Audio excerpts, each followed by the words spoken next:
ہر قوم کوئی نہ کوئی تہوار مناتی ہے چونکہ معاشرہ انفرادی سطح پر بھی راضی رہنا چاہتا ہے اور اجتماعی ماحول بھی فراہم کرنا چاہتا ہے۔ قومیں بڑے بڑے تہوار مناتی ہیں، میلوں کا بندوبست کرتی ہیں، دن منائے جاتے ہیں۔ اسلام کے اندر بھی دن منائے جاتے ہیں اور بڑی قریب ایک دن آنے والا ہے جسے عید الفطر کہا جاتا ہے۔ لیکن اسلام کے تہوار باقی قوموں کو یہ بتاتے ہیں کہ تہوار منائے کس طرح جاتے ہیں۔ تو سب سے پہلے تو یہ یاد رکھیں کہ اسلام کے اندر جب عید آتی ہے تو اس کا کوئی مقصد ہے، اور ہم نے عید کو کس طرح منانا ہے یہ سارا کچھ ہمارا دین ہمیں بتاتا ہے۔ پہلے تو یہ آپ دیکھیں کہ عید مسلمان نے کس طرح منانی ہے۔ سویرے جب اس نے اٹھنا ہے تو اس نے فجر کی نماز کے بعد دوبارہ سے تیاری کرنی ہے، غسل کرنا ہے، صاف لباس پہننا ہے، خوشبو لگانی ہے، اور کرنا یہ ہے کہ نماز کے لیے جانا ہے۔ اس کے عید کا آغاز، اس کے اس خوبصورت تہوار کا آغاز اللہ تبارک و تعالیٰ کی عبادت سے ہو رہا ہے، اور عید منا کب رہا ہے؟ رمضان کے 30 روزے پورے کرنے کے بعد یا 29 کا چاند دیکھنے کے بعد۔ تو سب سے پہلے ہمیں یہ بتایا جا رہا ہے کہ جب تم عید مناؤ گے تو تم سجدہ شکر کے ساتھ مناؤ گے، اپنے رب کے ساتھ جوڑ کے مناؤ گے، اللہ تبارک و تعالیٰ کی عبادت کے ساتھ مناؤ گے۔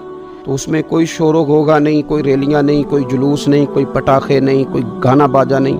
اللہ کی عبادت کے ساتھ بتایا جائے گا کہ تمہارا جو تہوار ہے وہ تہذیب کا، شائستگی کا، خوبصورتی کا، نظم و نسق کا ایک بہترین ذریعہ۔ تم بڑے راضی جب ہوگے تو پھر بھی تم اپنا ساری جھکاؤ گے رب کی بارگاہ میں، پھر بھی تم یہی کہو گے سبحان ربی العظیم، پھر بھی تم یہی کہو گے سبحان ربی الاعلیٰ، پھر بھی تم اس کی بارگاہ میں جبین نیاز جھکاؤ گے۔ پہلی بات۔ دوسری بات، ہمیں پیغام میں عید یہ ہے کہ یہ جو تمہارے پاس عید کا دن آیا ہے یہ اجتماعیت کا دن ہے۔ آپ جب صف میں کھڑے ہوں گے نماز عید کے لیے تو کیا امیروں کی صفیں علیحدہ ہوں گی؟ غریبوں کی الگ ہوں گی؟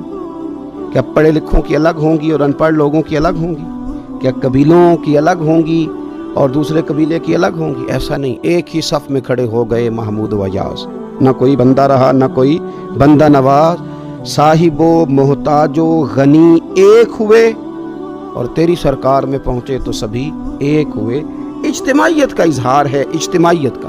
عید کا پیغام اجتماعیت کا اظہار۔ اور پھر نماز عید ختم ہوئی تو سب نے ایک دوسرے کو گلے لگایا، غریب نے امیر کو، امیر نے غریب کو، پہلے ایک صف میں نماز پڑھی پھر گلے لگایا، چھوٹے نے بڑے کو، بڑے نے چھوٹے کو، سب ایک دوسرے کے ساتھ محبت کا رشتہ قائم رکھنے لگے۔